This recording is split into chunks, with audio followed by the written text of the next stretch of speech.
Google Antigravity, Google's new IDE, is a game changer.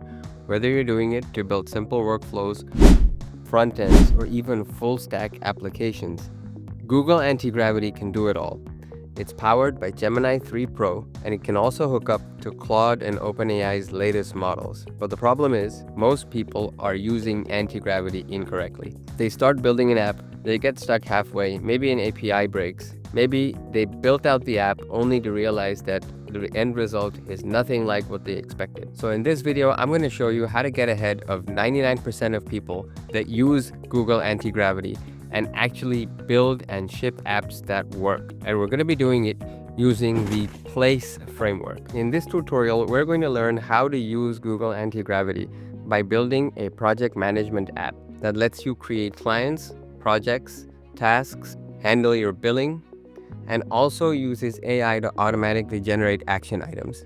The best way to learn how to use these tools is to actually just dive in and build an app by getting your hands dirty. If you're new here, my name is Shep, and I help service businesses and agencies plug AI into their offerings to save 20+ hours per week and integrate AI into their client deliveries. If this sounds like something you're interested in, there's a link in the description. And now, back to the video. So to get started, head over to antigravity.google and go ahead and download the app. Once the app is downloaded, open it up, log in, and you'll be presented with a screen that looks like this. On the right side is the agent. This is where you're actually going to talk to the AI. In the middle is where you're going to see any open files, and on the left you can see a list of all your files in your folder. Now, to get started, you're going to need to open a folder. So if you don't already have one, go ahead and create a folder, and I'll show you how to do it using the terminal by clicking Terminal, New Terminal, type CD Desktop to save it on the desktop. We'll make a folder by using the mkdir command, and we'll call it Antigravity Tutorial.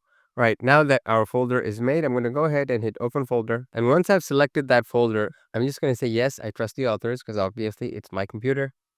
And now we are inside this folder. And here is where the Place framework starts. So I've gone ahead and created a detailed instructions file that I provide to Antigravity every time I spin it up in a new project. And this instructions file is designed to keep Antigravity on track. And it's the foundation of the Place framework. So let me go ahead and copy all of this, head back into Antigravity.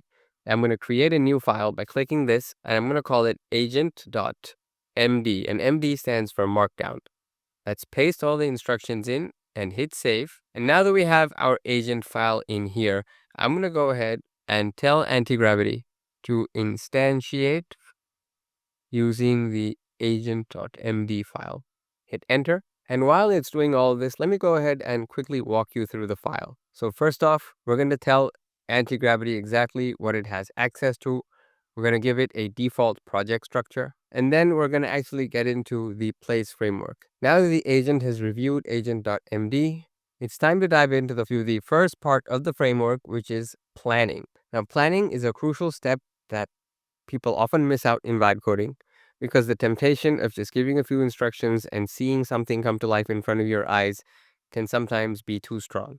However, if you have a solid plan in place, the AI will also have a more detailed set of instructions to follow and build accordingly. So in our plan, we're going to give Antigravity our basic requirements. So here's what I want to build. It's a basic client work tracking app where I can manage multiple clients, multiple projects, and multiple tasks. Let's go ahead and copy this basic prompt, drop it in here. So it's gone ahead and drafted a user story for us. Now, user stories are a super important part of any development because they're essentially roadmaps of how somebody is supposed to interact with your app and what it is exactly that they are going to do when they use it. So it's identified who is the user of this build, what exactly it is that they want to do, and what that step-by-step flow is that that user is going to follow. Now, when we tell Gemini to actually go ahead and build out this app, it's going to follow this user story and make sure that the app is as closely aligned to this set of instructions as possible. So that brings us to the second phase, which is launch. In the launch phase, we're going to draft an action plan that the AI will follow in developing this app step by step. Let's go ahead and say looks good. And it's gone ahead and drafted a detailed action plan for us. So these are the dependencies that it needs to grab for us, and these are the build steps. Step 1, Step 2, Step 3, 4, 5, 6, 7, 8, 9. We also have some checkpoints where after each step, it's just going to make sure that everything is working before moving on to the next one. And then we have another checkpoint as well. So now Antigravity has two documents to refer to. It has a user story to refer to, and it also has an action plan to refer to, which means every single step it takes will be that much more deterministic. So I'm going to go ahead and just say, let's start. And you'll notice that in between, it asks us to run some commands. These are just a security measure where you can just see what exactly it is that the AI is doing before it makes any changes to your computer. Now, there is an option when you set up where you can choose to ignore this and let the agent take actions automatically, but I wouldn't recommend doing that just in the interest of security. So while it's installing all the basic dependencies and the skeleton for the app, I'm going to go back to agent.md and show you one of the most powerful instructions that I've added, and that is the error handling mechanism.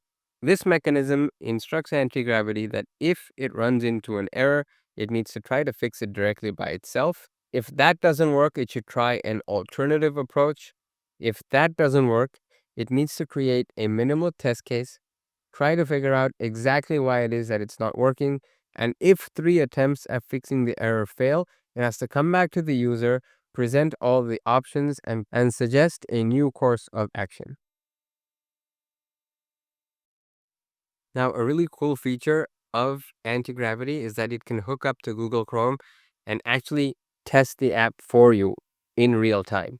So you can see that it spun up this beautiful little dashboard for us. It's taking a screenshot of the dashboard, analyzing it, and making sure that everything seems to be in place. It's also created a walkthrough file where it's done all of the basic homework, and the next steps are to implement the client management and to add the modal for adding new clients, projects, or tasks. That brings us to the third step, which is assert. And this step, it's going to make sure that all the basic functionality of the app is working as expected. It's going to run any tests in the background. This also includes verifying that any API connections made by the app are actually working. So I'm just going to go ahead and tell it to proceed. And you'll see that it's now proceeding to implement client management, which includes CRUD operations persisted in local storage. CRUD stands for create, read, update, and delete, which is the basic functionality of this app, if you think about it. We need to be able to create, read, update, and delete plans, projects, and tasks. So here the agent is actually controlling the browser and using the app as a person would, just to make sure that everything is running as expected. Now that we have clients, projects, and tasks set up, it's going to go ahead and actually test all of that functionality and make sure everything's working. And remember, this is all happening on autopilot. All I'm doing is literally clicking a button just to confirm.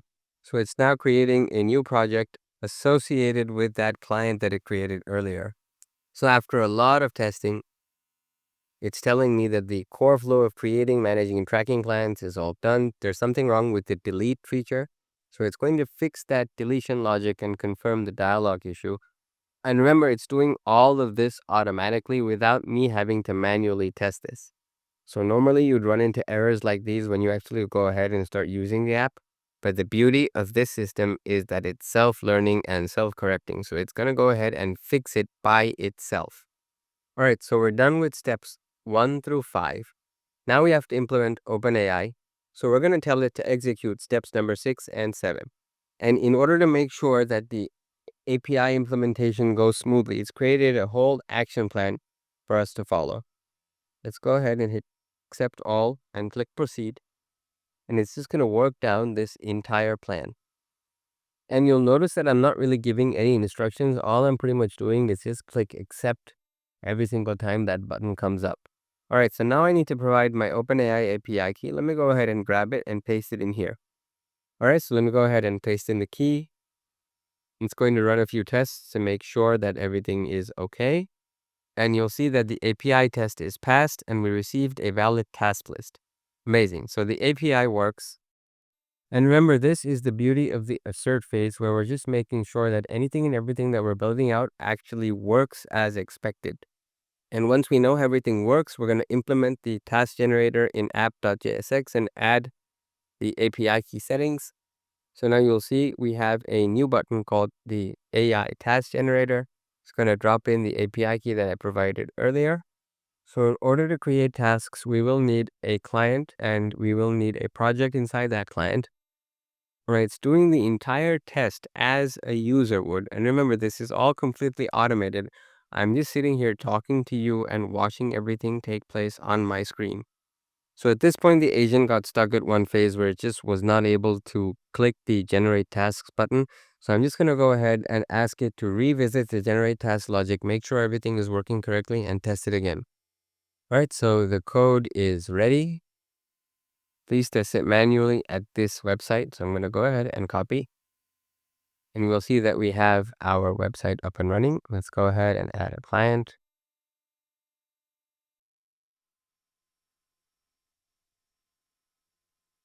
Save. So we have a client. Let's go ahead and add a project.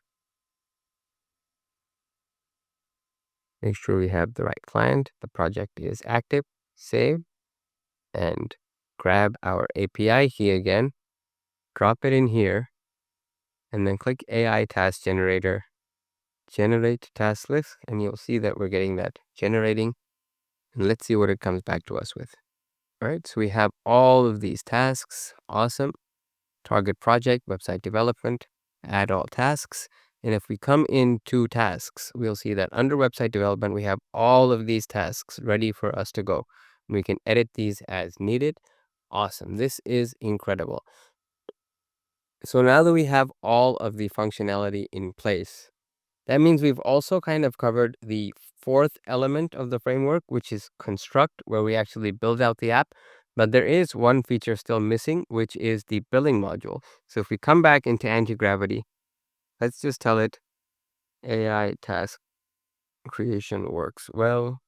Proceed to billing. And now we have our billing module implementation. Perfect. Let's hit proceed, and it's just going to follow all of these steps and create that entire billing module as well.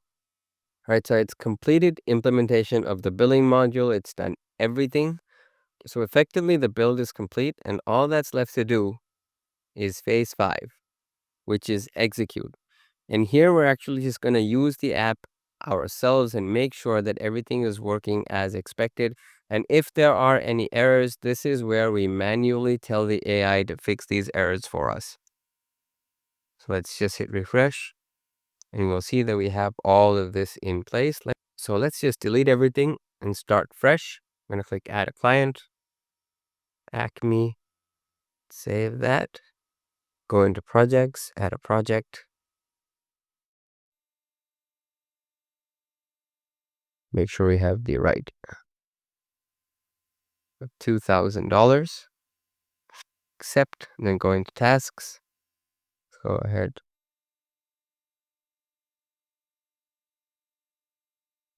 Hit save.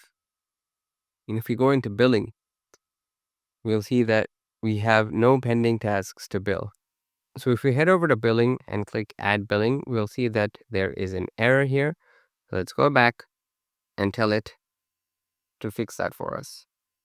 The billing seems incomplete. Just explaining the problem to it. Hit send. All right, so it's all done. Now to test the billing workflow, create a project with a billing rate, add tasks with hours, mark those tasks as done, and then you'll go to the billing tab and you'll see the project card with an unbilled amount. So let's go back into the dashboard, create a new project. Let's call it Q2 campaign, Acme, give it an hourly rate of 100, save. Let's delete this, add a new task.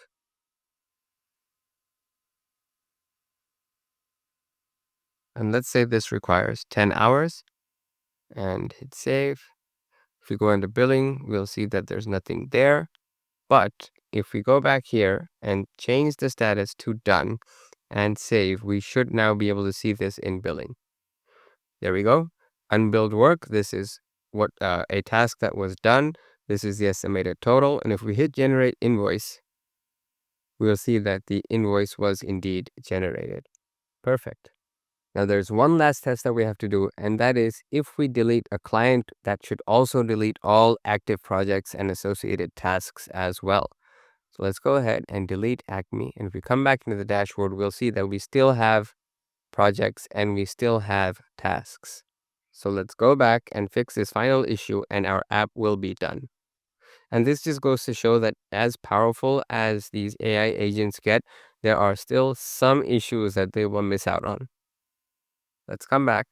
If I delete a project, it should also delete associated tasks. Same thing with clients. Let's give this a test. Add client, Acme, add a project, set our client, add some tasks. Make sure we have the right project selected. Okay, so now if we delete the project, it should also delete all associated tasks. Delete. Go into tasks, we'll see that there are no tasks. Let's go back into projects, add another one. We have a project associated with this client. If we go into clients, delete the client, we'll see that we no longer have any associated projects as well. So in just a short while, we were able to build out a fully functional app complete with data saving capabilities and integration with AI and APIs, literally by just clicking confirmation buttons after giving it some instructions at the very start using the PLACE framework. And to recap, PLACE stands for planning, launch, assert, construct, and execute. If you found this video useful, I'd really appreciate it if you could give it a like, and remember to subscribe to the channel for more AI and automation content.